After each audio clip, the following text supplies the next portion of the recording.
Medicare and employer health group plans.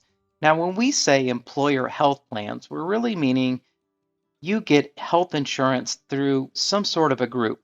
And that normally happens through a current employer, an association, maybe even previous employment, a union benefit, or even a retiree benefit. But the point is, you're getting it through some sort of a group.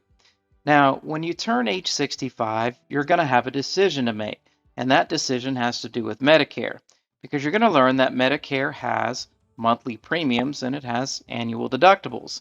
And the chances are, if you have some sort of group health insurance, that that plan also has premiums and deductibles. And when you turn age 65, you have a decision to make. It's kind of hard because Medicare actually is going to be an additional expense compared to what you have. And then you learn that if you don't enroll in Medicare, that you could be hit with certain penalties.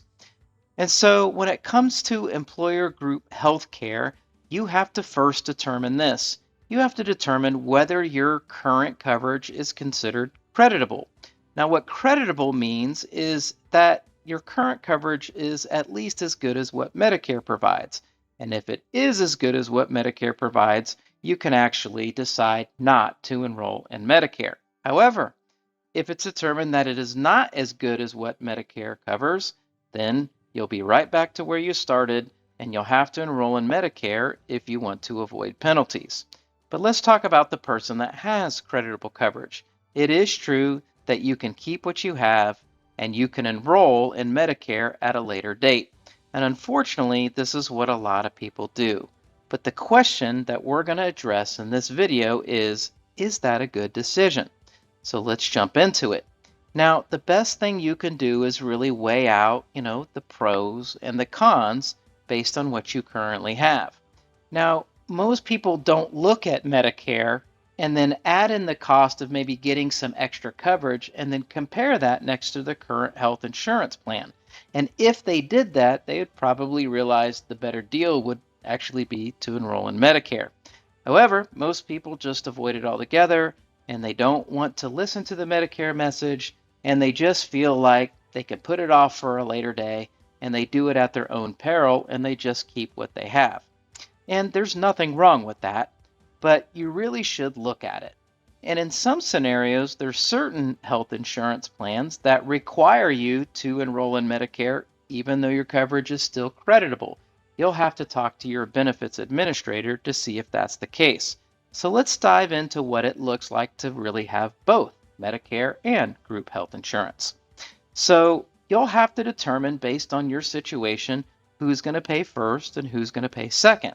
Now, according to Medicare, if you have retiree coverage, meaning you're getting your coverage through a former employer or maybe your spouse is doing that, then Medicare will always be the primary insurance and your group coverage will be secondary. Now, if you're 65 or older and you're getting your group health based on you or your spouse's current employment and you have more than 20 employees, the health insurance you get is primary and Medicare will pay the cost that your primary doesn't.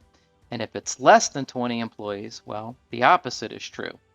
And if you're under age 65, meaning you got some sort of a disability and you have access to a family member's health coverage and their employer has 100 or more employees, then the health insurance that you get through the group is the primary and Medicare is the secondary. And if you're disabled and you get that coverage through a family member and it has less than 100 employees, then of course the opposite is true. But it is possible to have both. And sometimes it makes sense to have Medicare and your current health insurance because what one pays, the other may pick up some or a portion or whatever.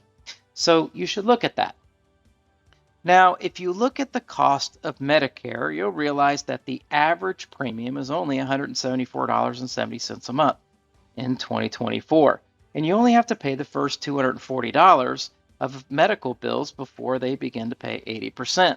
And according to the Kaiser Family Foundation, in a survey they did in 2020, they looked at the average monthly premium of group health insurance and determined it was $465 a month and it had a $5,000 deductible, meaning Medicare was literally the better value there. But just because it costs less doesn't mean it behaves best, because Medicare, like other insurance, has gaps. And if you look at some of these gaps, one of the gaps is Medicare's got hospital and medical deductibles. You still have to pay 20% of everything. It doesn't limit your 20%. It doesn't even cover drugs. It's very limited on things like vision and dental and health and wellness programs.